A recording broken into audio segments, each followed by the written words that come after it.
En gros, on prend 100 g d'huile de noix de coco qu'on fait fondre, ça donne... Marie-Pierre dévoile la recette de son déodorant 100% naturel, zéro déchet, devant un public intrigué.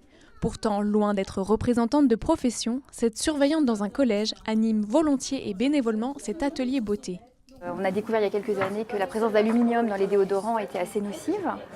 Et je suis tombée sur des sites en cherchant comment faire son déodorant. C'est très facile, donc voilà, je m'y suis mis.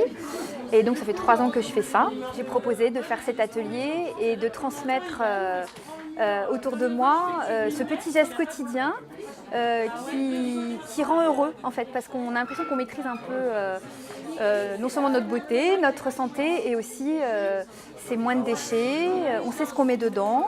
Et déjà ça, c'est un plaisir en fait. Juste derrière, au stand de bricolage, Laurent et Adrien réparent les appareils électroniques endommagés.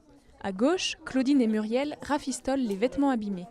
Une fois par mois, Repair Café s'installe dans les locaux du foot de Passy pour encourager un mode de vie zéro déchet.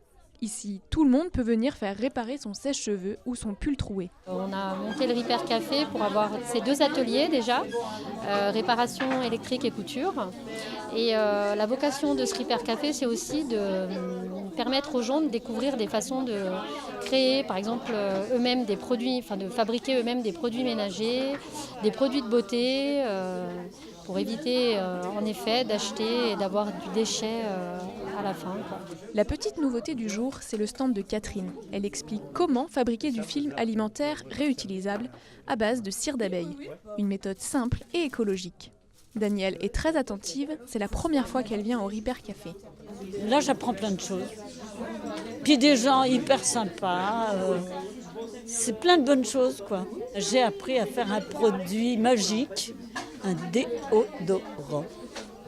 Danielle l'a déjà dit, c'est sûr, elle reviendra la prochaine fois. Ce deuxième Repair Café est encore une grande réussite. Tout le monde est comblé et tous repartent avec des solutions pour diminuer encore un peu plus leurs déchets.